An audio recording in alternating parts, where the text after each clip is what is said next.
Hi everyone, welcome back to Dragonfinity. So in this video, I'm going to be teaching you guys how to stay safe on Grindr as a young gay boy. So Grindr is actually a very scary place, and I feel like it's very dangerous. However, if you do want to use it, I'm going to be teaching you tips and tricks on how to stay safe. So let's start off with your account. Now your account needs to be authentic, but it needs to be have a bit of privacy to it in a sense. So I would suggest putting a range of photos. Now the issue with this is that a lot of people are getting catfished. People are using their photos, so they're screenshotting them and making a fake profile with that. So if you do want to do, oh shit, I need to do that myself. Okay, what I suggest you do is create an album, but don't put any nudes or anything, just put face pics on your album. So your Grindr album has a face pic, but in your profile picture you just want to put your normal photo. Just put one photo of your face, but then have an album with extra photos. The reason being is because you don't want to just have a torso pic or like half of your face or something. You want to have a good photo, because the thing is, anyone could nick anyone's images. People can go on your Facebook, your Instagram, stuff like that. So there's no point of hiding on your main profile picture. So I'll say put one photo of your face, then make an album. Yeah. Now in your description, put your age. Make sure you don't hide your age, because you really want to attract the right audience. Even you're still going to get messages from like 50-year-olds, but put it anyways. Also put your position, because I feel like this is a really good way of people what's the word, who are interested in you, to see if you're compatible, because your position matters. Now they've got everything. They've got verse top, verse side, verse bottom, and then purely top, purely bottom, side. There's so many. Yeah, which is really good, because I feel like they're being more inclusive now of all positions. Yeah, so that's, once you've got that, also with your photos, make sure you use very authentic photos, no filters. Use like high quality photos. Like, it doesn't matter if you look ugly, like you look how the way you look. Like if you're ugly, just embrace your ugliness. Do you know what I mean? So that's really cute. What else is there? Yeah, also put your ethnicity, but just don't put like don't link your Instagram to it. Don't like put like your full name. Like if your name is like, I don't know, Simon, don't put like your full name. Put just like S or like an emoji. They don't need to know your full name, especially all those people. So keep it like within reason of privacy. So yeah, now we're going to be first starting off with like people messaging you. Now people who are messaging you, make sure in your description put like no pic, no chat, etc., stuff like that. So obviously you want to make sure you're getting their face pic. Now if you don't do that, people are going to message you, and people are going to ask you for your pictures, even though you've got your pictures and they don't have any. You just want to make sure they're actually messaging you with a picture, because the thing is, if you start messaging them, let's say hi, how are you, like stuff like that, and then they send their picture and they're flipping ugly, then like how are you going to end that conversation? Like it's a bit, I mean, you can, if you're like rude, then you can just say that, but like it's a bit awkward. Personally, I don't like doing that.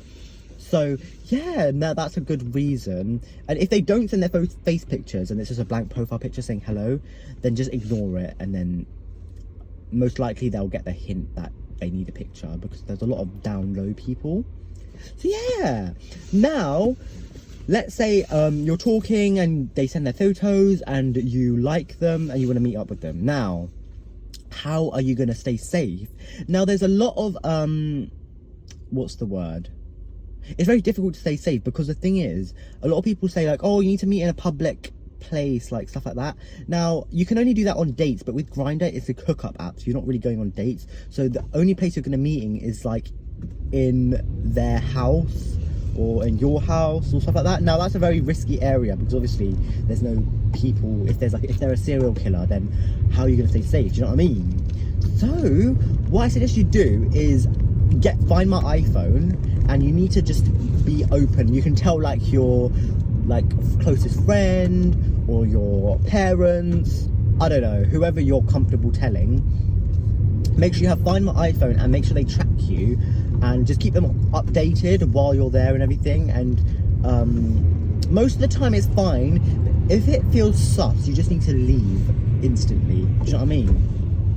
So yeah, now that's the safest you can really be.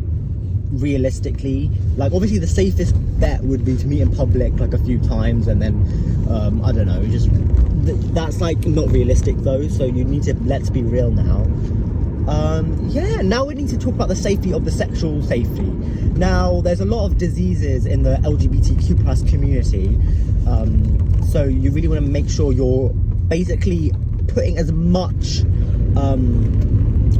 precaution as possible. Now in the UK it's all free, like you can get all the medication for free and everything. So when we first start with the monkeypox vaccine, that can easily be done for free by your local NHS sexual health clinic. Now the next thing you want to do is get on PrEP, so pre-exposure prophylaxis. Now this one is a medication against HIV. Well, it stops you from getting it. So let's say you got someone cummed in you and they had HIV. This way it won't go into your bloodstream, because basically this PrEP drug is basically stopping you against that. So you can take it every day, which is 1 tablet a day, or you can take it on demand, which is basically only when you have sexual intercourse. If you take it on demand, that's what I recommend, because it's not actually good for your liver if you take it every day, so you'll have to go for like liver tests and everything. So I suggest you take it 24 hours in advance. Well, not 24 hours, no, sorry. You take it 2 to 24 hours before sexual intercourse, then you take it 24 hours after intercourse, and then you take it another 24 hours, so 48 hours basically. And yeah, that will basically stop you from getting HIV if the person was HIV positive and they cummed in you. Now this can be either if the condom broke and they cummed in you, or the condom fell off and there was pre-cum, or they cummed in your mouth and you had cuts in your mouth, which is very common because people don't realize when you brush your teeth you get lots of micro tears in your teeth, in your gum, sorry, and that can actually expose you if you're giving a blowjob and they come in your mouth.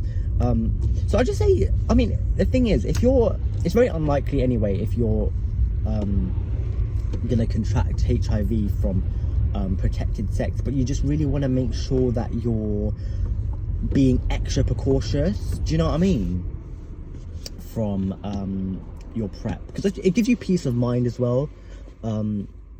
So yeah, and other than that, I would say just make sure you get the person's sexual history.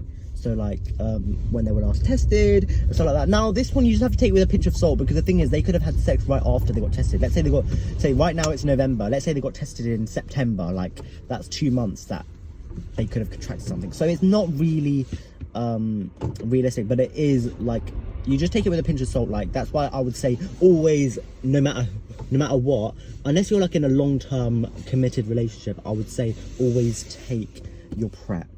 And yeah, other than that, I think that's basically it. That's the safest you can be, meeting them wise and stuff like that. And yeah, that's pretty much it. I hope you enjoy.